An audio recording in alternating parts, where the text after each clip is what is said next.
Koppel, host of the Time for Coffee podcast, where you get first-hand career advice into the jobs and industries that interest you the most. And before we start today's show, I have a quick favor to ask you. If you haven't already, I'd be incredibly grateful if you give us a rating and a review on iTunes. And if you're like me, you need to do it now because you'll forget later and because it's the best way to help others who may be in search of career advice to find this free resource. So press pause if you haven't done it and do it right now. I'll wait. Thanks so much and enjoy today's show. Hey there, Java junkies. Welcome back to another episode of T for C. If you're interested in learning more about what it's like to be an international venture capitalist, or perhaps a 10% entrepreneur, more on what that means in just a moment, then this is the episode for you, because my next guest is a VC and the author of the 10% Entrepreneur. Live your startup dream without quitting your day job. He's also the guy who coined the acronym FOMO, fear of missing out, which if you aren't familiar with the word, no doubt you've probably experienced the feeling. So if you don't want to have FOMO, please grab your mug and take a chug because it's time for another episode of T for C. And my guest is Patrick J. McGinnis, best-selling author, entrepreneur, and international venture capitalist who's worked in private equity at blue-chip multinationals like AIG Capital Partners, as well as becoming a 10% entrepreneur himself, building a diverse portfolio of investments outside his day job, including fast-growing new ventures in the US, Latin America, Europe, and Asia, including Ipsy, the world's largest online beauty community, and the British stage production of The Last King of Scotland. Patrick's first claim to fame, or at least he can claim he made it into the Oxford English Dictionary, which is super cool, was coining the term FOMO, fear of missing out, as well as the related term FOBO, fear of a better option. And today, in addition to his VC investing, Patrick hosts an uber popular podcast called FOMO Sapiens. What else would it be called? Where entrepreneurial thinkers share how they make decisions. Patrick, welcome to Time for Coffee. Are you caffeinated and ready to go? Well, thank you, Andrea. So I have one coffee a day because I used to have 8 and I cut down to 1. I had that this morning. So I'm actually drinking a Schweppes seltzer. That's okay. It's cool. What did you have this morning? Well, I had a nice, I only drink third wave coffee or Dunkin' Donuts, and I just have coffee with milk. I don't do, like lattes and things like that because there's too many, it's too caloric, it's a lot of empty calories.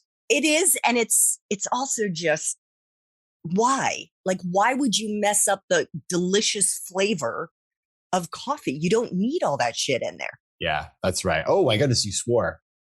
Yeah. Wow. Your show is my show. We don't swear. So I'm excited. I noticed that. Drop some bombs today. Yeah. I noticed you called it like a big heaping dung or something like that. Yeah.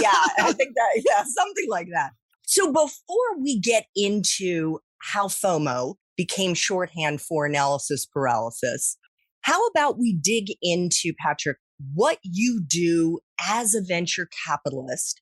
And perhaps we should start by explaining to our young listeners what a VC is and does, because they kind of run the gamut. Yeah, it is true. It's become a term that used to be quite specific, but now it's quite broad. It basically, what a venture capitalist does is invest capital money to buy shares of private companies that are usually startups or innovative in nature. And the idea is you're giving the company money that it's going to use to try to grow and expand. And, one day, hopefully either be sold or go public on a stock exchange. So it's really about supporting entrepreneurs with capital and also with other kinds of support, whether it's ideas, connections, maybe go on the board of directors, that kind of stuff. So that's what I do.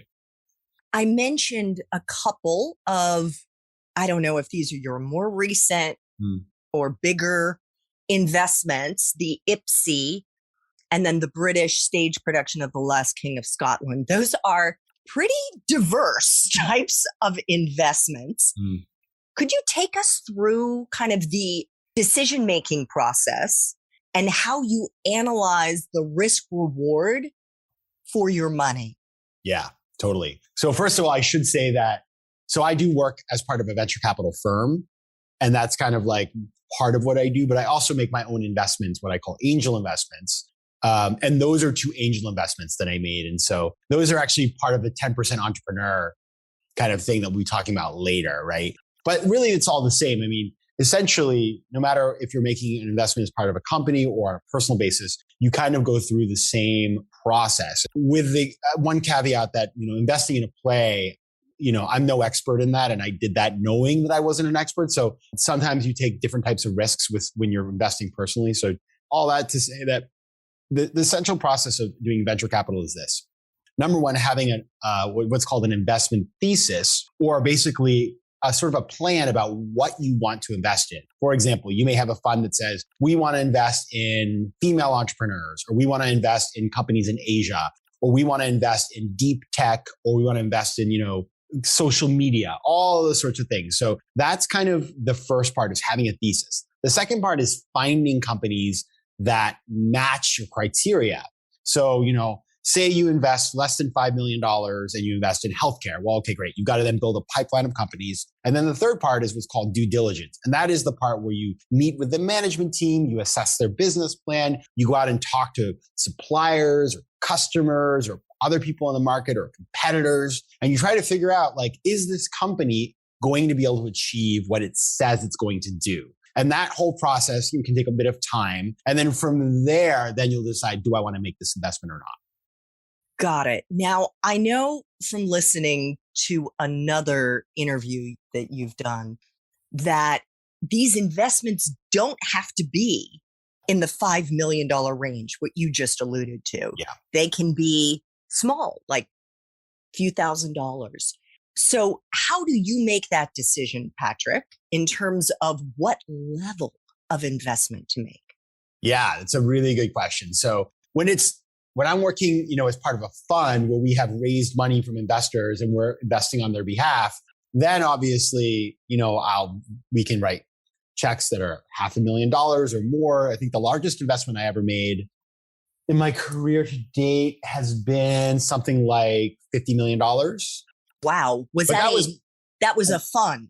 Yes, that was not my money. I mean, if I had $50 million to invest in a company, I wouldn't be here right now.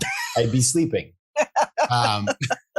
Right. So anyway, but when it's a personal investment, which I think is really interesting, it can be very small amounts of money. So I remember one of my first investments I ever made, I met with this company that I kind of liked, or I guess I really liked. And I was talking to the founder and I said, well, he said, I'd really love you to invest. And I said, okay, well, what's the minimum investment that you would take? Because I'm new at this. And I frankly am, I'm not going to be able to put that much money in because I want to be able to make a lot of investments and be very diversified, not just put all my eggs in one basket. And I'm only investing 10% of my money. So again, I don't have unlimited money. It's not like I have parents who are going to give me $1 billion, right? And so he said, well, our minimum is $25,000. And I said, well, I'll give you 5. And he said, I will take it. That may sound like a lot of money if you're a college student, but if you've been working for a few years and you've saved some money, it's not an unreasonable amount of money, frankly. And so it can be even lower than that. Friends of mine invested in The Last King of Scotland. They put $1,000 in. And so what you really need to do is think through your strategy. Say you have a pot of money to invest. When you invest in a company like a venture capital company, like what I do, one thing that's important to note is you can't sell those shares the next day if you decide you want to do that. This is a private company. And until the company is sold or goes public and the stock is traded, it's in a liquid investment. You cannot get your money out unless, you sell your shares back. There's all kinds of ways that could happen, but generally it doesn't happen. So you have to be comfortable with the fact that you may not see a return on this investment for years, or the company might fail and you'll lose everything. Therefore, it's really important to think about being diversified. And so that's why I say 10%, because 10% of my money is in these much higher risk, more speculative investments. And the very risky ones, I might even put a little less. The more safe ones, I might put more. It just depends on sort of how excited I am about the investment. Got it. So what is the average amount of time that someone's money can be held up, or where you are waiting to see whether or not you've lost it or whether or not it's going to return additional capital to you?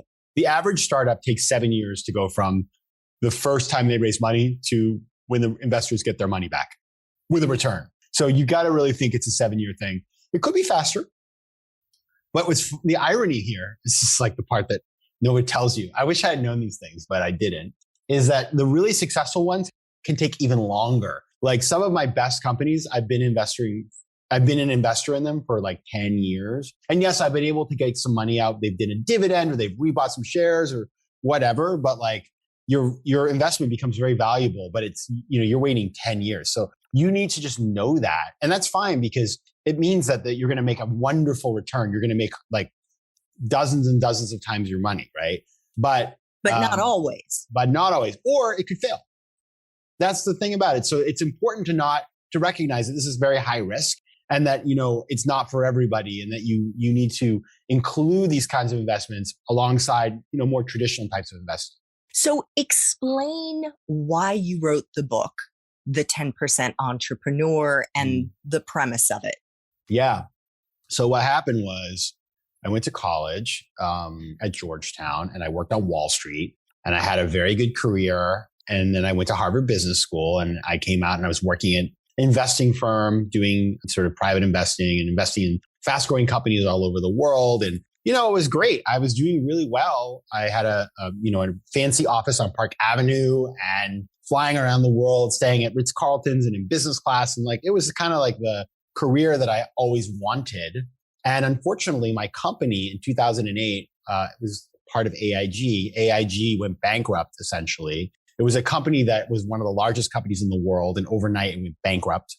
And I had shares. I had stock in the company that were trading on the stock exchange that fell like 95% in a couple of weeks. And I realized that despite the fact that I had done all the right things, it didn't matter. And I worked at a huge company. It wasn't like I was at some, like tiny startup or something. I was at one of the largest companies in the world, but overnight, my career completely blew up. And I realized in that moment that I had never diversified. I had all my eggs in one basket. And so from that point forward, I decided that I was going to spend part of my money and my time doing things outside of my day job to build a portfolio of activities and investments that were mine, that belonged to me, that no matter what happened at my day job, they would be there for me. And so I started doing that. And I was like, okay, great. How much should I do? And so I just started thinking, well, 10% feels right because 10% can make a difference, but it's not so risky that it'll like, if I lost all that money that I would be living on the streets or something or having to move into my parents' basement. But if it goes well, that 10% could become really meaningful. And so that was the number I started with. It felt easy to, I could save 10% of my money and put it aside for this. I didn't have to make a huge sacrifice. So I started with 10% and that, since then I've kind of increased above that over time, but 10% was a great place to start. We're going to get more into this shortly, but you studied international economics as an undergrad. And as you mentioned, you went to Harvard Business School and got your MBA. Is it essential for an aspiring VC to have a background in finance or deal analysis in order to break into this field, Patrick? Probably. The reality is most people who are VCs don't come from the finance world, actually. Unlike, sort of like investment banking or hedge funds where like it's very, very nitty gritty finance, tons of numbers. Like venture capital is kind of like basic. It's like, do you think that the sales are going to go up or down? Like it's not complex from a numerical standpoint.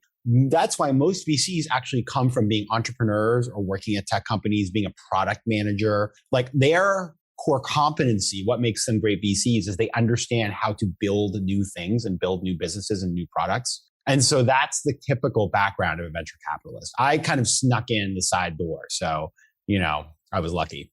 But it sounds like when you were initially kind of laying out your process for evaluating an investment, that your finance background is valuable in looking at the term sheets and looking at sort of the deal flow and making that determination. It is valuable and definitely it can be helpful. To be a good venture capitalist, you need to have a couple of basic skills, right? Number one, you need to be able to find companies and build relationships with companies. And so just being like willing to go out and network is important. Number two, you need to be able to get smart on an industry quickly. And so that, it's like if I decide tomorrow I want to invest in cryptocurrency, I need to go out and learn everything I can, so that I can make better judgments when I see companies in that space. And then from there is some numbers, right?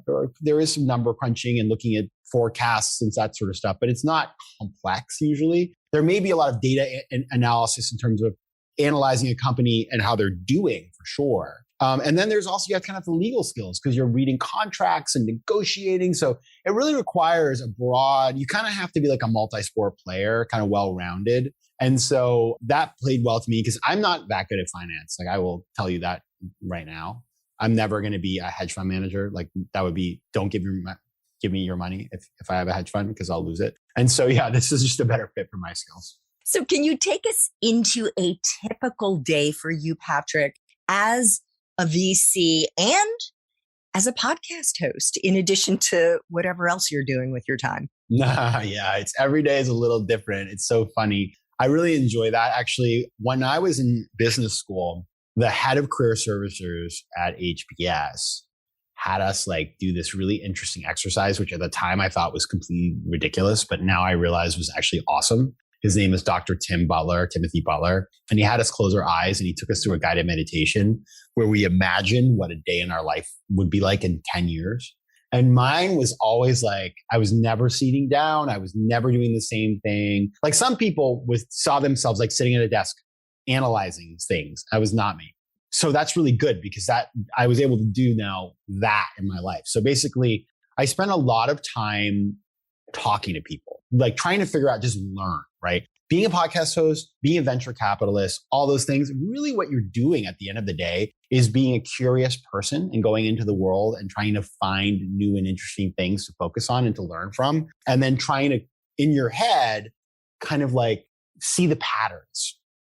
And so it's crazy. That's kind of what I do. So I meet with a lot of companies. I see a lot of companies send me their pitch and I meet with them and they pitch me all over the world. Like I'm going to Mexico City next week. I'm meeting with companies there because I invest a lot in Latin America. And then, I'm reading the news to figure out what the trends are, what's happening, what are the markets doing, stuff like that. I'm talking to other friends who are in the business world to see like, what are you hearing? Like, what are you working on? Just always trying to know what's going on. And then I spend a lot of time trying to help the companies I've invested in to be more successful. Maybe they need new investors or clients or, how can I, oh, you're losing your CFO is leaving. Where can we get you another one? That kind of stuff. And the funny thing is the podcast is really similar. I mean, being a podcaster, I have a lot of support and you know how it is being a podcaster. Like it's kind of like the easiest job and the hardest job at the same time, because thanks to technology, you can podcast from anywhere. And you can interview guests anywhere. I mean, before the pandemic, I used to only interview people in person, believe it or not, which now I'm like, I really wouldn't do that, right? It's so much easier, but you need a lot of support because I have an editor, I have a team that helps me book my guests, I have a marketing team, I have a person who helps me get advertisers. So like all these people. So what the podcast really is, the work of the podcast is managing the team and working with the team. And then also obviously prepping for interviews, always trying to find great guests. And so I have all these strategies to create, just like with venture capital. How do I find great guests? How do I find great companies? Very similar. And that is talking to people? I can't tell you because come on. No, here's what you do. There are two things three. Number one, you need to have a great presence on the web.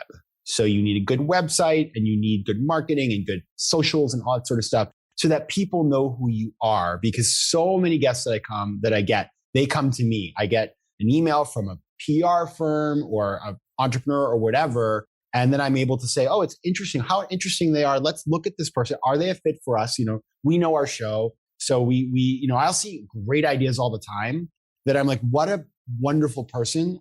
But they're not for me, right? They're just not for our show. So that's A, is having that presence. B is having really awesome relationships with people who send me guests. So publishing houses and PR firms, like they send such wonderful people my way. I'm so thankful for all of them. And so, I just like reach out to new ones all the time. Hey, I saw that you're a PR firm or you're a publisher. Like, please consider us when you're trying to find a home for your authors or your companies. And then the third is I have a colleague that works with me and we just say, okay, let's go find 10 people we think will be awesome and reach out to them. And I'm constantly just challenging him to think bigger and bigger, like who's awesome that we could get. And that's what we do. I love it. So, Patrick, if one of our young listeners were interested in breaking into the VC world, did not have a background in finance, what would you recommend they do? Where would you recommend they go to get their foot in the door? Well, there's a lot of great things that you can do. Number one is venture capital isn't typically something people do right out of college. They can do. It's not unprecedented, but most of the roles in venture capital are more people that are, sort of have already worked for a decade or so. So let's just say that. But there are some roles. So number one, I think, is when you're raising money for a company, there's an old saying in the world of venture capital, which is when you ask for money, you get advice. When you ask for advice, you get money. So number one is, and I get pitches all the time from people on LinkedIn and email like, hello, my name is XYZ. Here's my CV. Please hire me. And I'm like, I don't know you. I mean, I appreciate the effort, but like, I don't know you and I'm busy. And so like, I don't have the time for this right now. When people ask for advice, especially when people like listen to my podcast and then send me like a DM on Instagram or LinkedIn and say, hey, I listened to your episode about this. Really interesting. I'd love to know, do you have any advice for somebody? Like, I'm much more willing and interested. And like, I had a guy I met a couple of years ago who I ended up hiring to work with me. So I would say coming in a humble way and just saying, I'm looking to learn. Would you be willing to share an insight with me is very important. Number two is you can apply to these jobs, of course, but they're very competitive. But, you just want to just get your resume out there. What are the jobs? So being an analyst at a venture capital firm. Okay, being an analyst. But there just aren't many. It's really hard. And they typically only recruit from a few places. That's kind of the nature of the industry. So if you're not at Wharton or at, Columbia or something or Stanford, that's okay. Another thing is to look in geographies where there's less competition. For example? Kansas City. One of my friends is a venture capitalist in Kansas City. Love it. And he's there because he was there because he was in New York City and he said, there's too much competition here. I want to be an investor somewhere where there isn't as much competition. And so we're starting to see that venture capital is not just in Silicon Valley and New York and Boston now. It's going all over the place. And so you could find a VC firm in Minneapolis and there's just less competition there. And so it's a great place. So is there a website or a listserv that people could go on to find some of these off the beaten track firms? I would go to DealBook or Crunchbase. Those are two websites. Dealbook.co, you can search by location for VC funds. That's a really good way to do it. There's so many, that's the thing. And so it's like, it's unlike a lot of industries. Like if you want to be a consultant, there's like these consulting firms and they have offices in every city. And so you just sort of, VC is like these small firms with 8 to 10 people. So it's on you to do the analysis and to dig up the names and cold call and email and reach out and network and all that sort of stuff.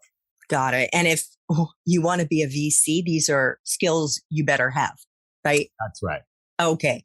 So let's flash back, Patrick, to when you were an undergrad. You went to Georgetown University and you majored in international economics and Latin American studies. Did you know what you were going to do with that degree when you graduated? No, zero idea. I thought I had two ideas. First of all, I come from Maine. I come from a small town. Neither of my parents, my mom finished an associate's degree in college. My dad didn't go to college.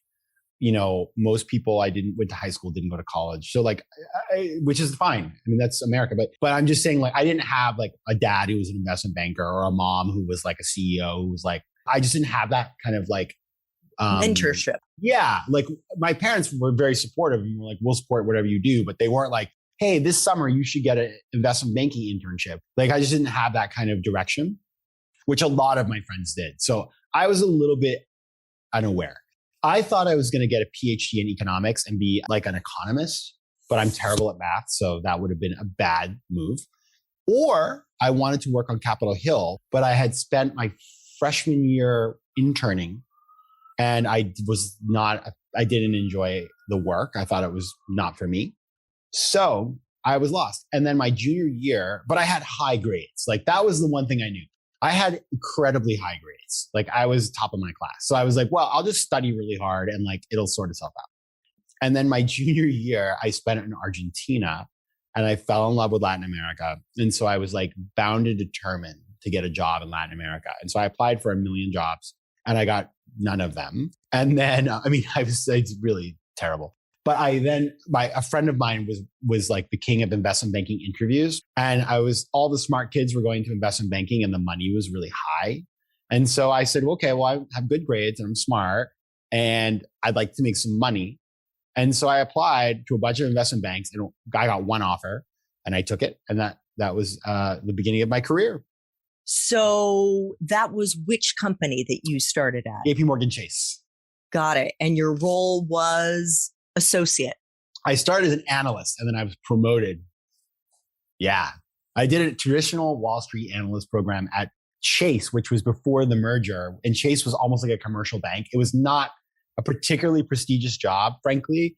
But then we merged with JP Morgan. And then I was like, oh, I work at JP Morgan. Awesome. And you were doing private equity there, right? So I did a year of investment banking. I was terrible at it and I hated it. And I went to my boss and I said, I don't like this. I'm going to leave finance forever. I'm going to go to a Fulbright. I was applying for Fulbright. And he said, don't do that. We have a venture capital group. Why don't you go and interview with them? And I did. And I got the job. And so I think one of my big lessons early in my career is be very unafraid to share what you want and what you need, because your boss then, like I told my boss what I needed and he made it happen for me. But if you never say anything and you're just unhappy, then how can you fix the problem? So is private equity a synonym for VC? They're very similar. The difference is it's all about investing in private companies. Venture capital is early stage startups. Private equity is bigger companies. So for example, if a private equity firm invests in Sweetgreen or something like that, and they invest like hundreds of millions, that's kind of more established companies that oftentimes are already profitable. Whereas VC is about startups that are probably losing money and are not proven yet. Okay, got it. So from JP Morgan, you went to grad school. You went to HBS. And little did you know, Patrick, that some offhanded slang that you throw around would end up becoming a defining moment in your professional journey. Because that's where FOMO was birthed. Yes. I know you've shared this story ad nauseum, but could you share it one more time, the genesis of FOMO's birth? I will, and I'll do it happily because I never get sick of it. Because it is I'm so thankful, right? Like, maybe this is going to be ridiculous, but I'm just going to say it, which is that I imagine when you have like a singer that had like that great hit in their life and they sing it for 35, 40 years. I don't think they're sick of singing it because they're like, I love this song because this song gave me everything that I have. I feel that way about FOMO. FOMO, it didn't give me everything I have, but FOMO really has been like an awesome part. It's made life so fun. I'm so thankful for all of it. So I never get sick of it. I love FOMO. And people ask me that all the time. I'm like, how can I get sick of it? It's not like I had to eat ice cream every day. You get sick of ice cream if you ate it for a week, but FOMO no. Essentially what happened is this. I come from a small town in Maine, as I mentioned. I'm a, simple guy. I moved to, college. I'm in the library. I studied like more than anybody. I was an animal. I worked in banking. I was always working. But I saved all this money when I was working those 4 years, and I got to business school. And right before, when I took my GMAT the day before 9/11. And I lived in New York City at the time. So I take the GMAT, I get a great score. I'd never even thought about applying to Harvard, but my score was really high. So I said, I'm going to apply to Harvard and Wharton. And that's it. If I don't get in, I'm not going. I'll figure something out. I got into both, thankfully. I chose Harvard. But, I get there and it's like this amazing place. It's a beautiful campus, amazing classmates. It's just like heaven for somebody like me who's an extrovert and ambitious. I was like, oh my goodness, I am in the most amazing place on earth for me. And I want to take advantage of every minute. And I just lived through 9/11. I realized life is so precious and you never know what's going to happen. You got to live for now. And so I tried to do everything. And I was constantly overwhelmed and tired and stressed. And I realized this wonderful environment in some ways was kind of oppressive and giving me anxiety. Even though I didn't think about it at the time, I think we didn't talk about these kinds of things in the same way. It was more like a joke. But I also realized my classmates were the same. And so I started joking and saying, I remember on a Friday night one time, I had 5 social events. And I tried to make it to all of them. And I think I probably made it to 4. But I just started laughing because anytime you try to plan with people, they would just be super overscheduled. And so I started saying that people had a fear of missing out and started calling it FOMO. And I wrote an article in the school newspaper that came out on May 10th, 2004, called Social Theory at HBS, McGinnis' Two Foes, all about FOMO and another term called FOBO, or Fear of a Better Option, which is also kind of got some fame, not like FOMO does. And that was it. 10 years later, I graduated. I moved on in my life, but FOMO stayed very popular at Harvard. It got spread out into other places. It made it into the media. And then 10 years later, in 2014, it was added to the dictionary. But you weren't even aware that it had become a thing. No. Until years after it was a thing. I mean, that's the crazy part. I was working on Wall Street. Didn't even occur to me. And then when I got the call from the reporter who wrote an article, the whole thing that happened was when it came out in the dictionary, a reporter wrote an article about the history of FOMO. He found me and he said, I'm writing about this word you created. And I was like, why? And he was like, it's in the dictionary. And then I had this moment where I knew it was a fated moment because I was literally getting on a train to go to Boston. And he was based in Boston. And I was going for my 10-year business school reunion. And I met him there. He interviewed me. And I just was like, this is going to change my life. And it did. I have chills, actually. Crazy, I have right? chills, Patrick, because I believe very much, and I want to talk with you about this later, but I believe in magic.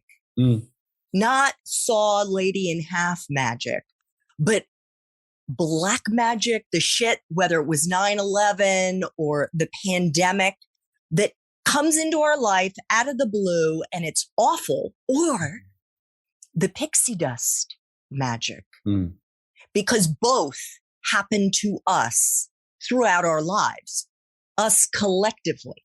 And you cannot predict when it's going to happen. You just have to be open to it. I agree. So what lesson do you think there is, Patrick, in your story about how FOMO changed your life for our young listeners who may, in fact, right now be experiencing FOMO, because so many of them are, especially those who are preparing to graduate in the spring? We're doing this interview in sort of the early part of February 2022. They're afraid of so many things, paying off their student debt, whether they'll ever be able to buy a house, whether they're ever going to live a life like you're living, Patrick. And they're afraid they may miss out or make a mistake with respect to the type of job or the type of industry they start out in post-graduation. Ooh, there's so much to say here. I'll start with I came up with a new expression that I've been saying, but I've only said it like one time on another show. So I'm going to give you a little hot, spicy, early version of this, which is fear-based decision-making leads to suboptimal outcomes and incomes. Okay, that's an acronym. Is that, or that's the longer version? Oh, okay, because that's a big mouthful there. Yeah, I can't acronym. It's more like it's a saying, I think. Okay, okay. Fear-based decision-making results in suboptimal outcomes and incomes. Now, what does that mean? It's pretty obvious, but like if you're making decisions out of fear, you're limiting yourself, and you're going to limit your potential in terms of income and stuff like that, right? So fear, I have no space for fear making decision making, because that's what FOMO is, and I spend so much time dealing with that. And I've realized now that like basically it's all in your head. Like it's like you're running on a treadmill and you're using all your energy to go nowhere. And so it's easier said than done. I understand, like it's easy to be like, don't do that, right? Of course, you have to actually work through it. I would also say this whole experience of the FOMO thing and just like how this all happened, what we just talked about, there are two like really valuable lessons in it, I think, that I draw from it, and hopefully, others would as well. The first is I wrote that article as a joke. It was in the satire section of the newspaper. And, you just never know what's going to happen with something that you create, like creating content or creating things. You don't know where it's going to go. So like in a both positive or negative way, like you could write a tweet that 10 years later gets you fired. That happens all the time. But you could also write an article that becomes a book and a podcast, and so I would just say, recognize that, but also be unafraid to share your ideas, as long as you do so in a way that's respectful and adding value to the world. Like I would be afraid, by the way, to write an article that's really mean and critical and potentially offensive, because like you see that like people are they're going for the Supreme Court, and somebody's like, you're a college newspaper, you're like, oh my goodness, right? I mean, that's cancel culture stuff, whatever. I'm not going to get deep into that because that's not the point here today. But at the same time, the FOMO article, I wrote that like it's a sweet article. If you read it, you can find it online. If you Google McGinnis FOMO, it's so sweet. And frankly, like I had no idea that it would turn into like the thing, all the things it has. So that was a really valuable lesson. And so when I create content, whether I'm writing books or articles, like I always try to create something that is respectful and tries to be positive and add value that aligns with my values, so that like I don't have to worry about 10 years down the line, people are going to be like, what a jerk, don't want that. I mean, it could happen, but let's hope not. The second thing is, when that happened with the FOMO thing, I knew it. Like I knew it in my bones, this was going to be important. And so I was going to Boston. I made time to meet this reporter. I lined up friends of mine he could also interview. I just knew. And in fact, we did the interview and it took like 6 weeks to come out. And when it came out, I thought I'd be like one paragraph. So I really just thought it'd be funny and fun to have as like a light thing. It ended up being the entire article. It went viral. That's how I got my first book deal out of that article. So I didn't know it'd be that important, but I knew it was important and special, and that it was something that I needed to focus on. So like there's a famous quote from that show, The Good Wife, which is, I love that show. I'll admit it. And Alicia Florrick's boss, Diane Lockhart, says to her, if somebody opens a door for you, you have to run through it. And I saw that door open and I was ready. And that's really important too. I almost feel like this is a call to action, Patrick, to live in the moment. Because sometimes the clues or the breadcrumbs of your future success are right in front of you. And that fear of missing out, that like not living in the present moment, living in the future, is going to ruin it. It has the potential to ruin it.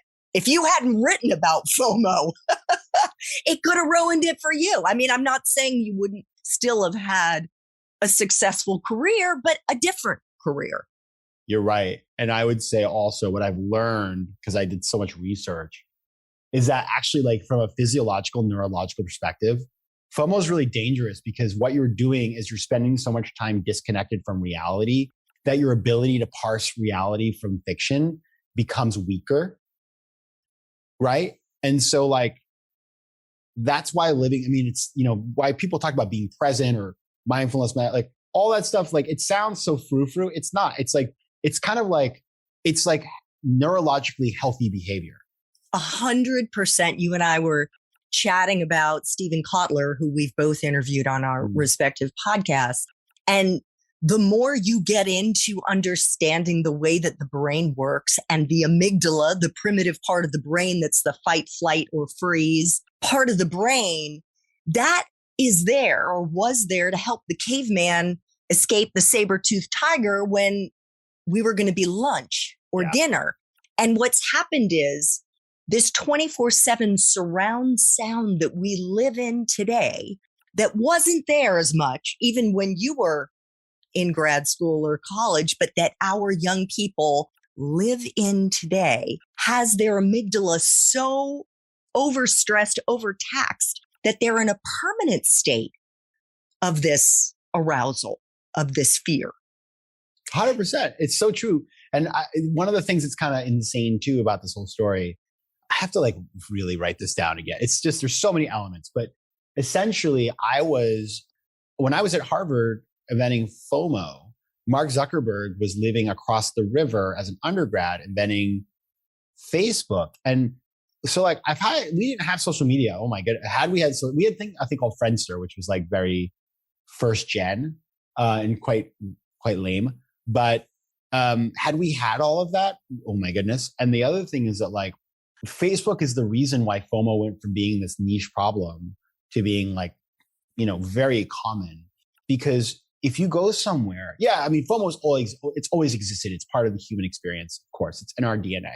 But if you go somewhere, I was just on an island without internet for 7 days. I didn't have a lot of FOMO because like I'm living in the present moment, right? You're just doing your thing. But the minute you get off the plane and you fire up Instagram, you're like, that old feeling comes back. And so it is incredible to me that, Mark Zuckerberg and me, I don't know if I want to be grouped with him anymore because he's so naughty, but we were there at the same time doing this thing that spread FOMO around. So before we get to the two final T for C questions, Patrick, I want to ask you what the best career advice is, either that you've gotten personally or that you've heard. That's a good question. Such a hard question. I'm just thinking about somebody right now who I've been mentoring, as it were. And I know it. Okay. And we had this whole conversation. And it's based on my own experience quitting a job. But it's like the only thing that matters in any sort of career discussion with your boss, and this sounds, by the way, now it's going to sound a little bit like hardcore, but just go with me on this, is leverage. You either have leverage or you don't. And when you don't have leverage, it doesn't matter what you do. It's very hard to create value for yourself in a workplace. Like you can keep working really hard to get promoted, but when you have leverage, when people really need you, that's when you can actually be fully appreciated. And the example I'll give you is this. I was leaving a job, and a friend of mine I just was talking to was leaving a job. Like at the minute I decided to quit, the promotion got offered that I've been waiting for, the raise that I had wanted, like all those things. It's why, because I was good at my job and I was willing to leave. And so I'm not saying to go into your boss every week and say like, I'm quitting just as a way to get a raise. But I would say if you're not happy and you're willing to walk away, then that's the time to play your leverage and see what you're really worth. Definitely. Great advice. Thank you.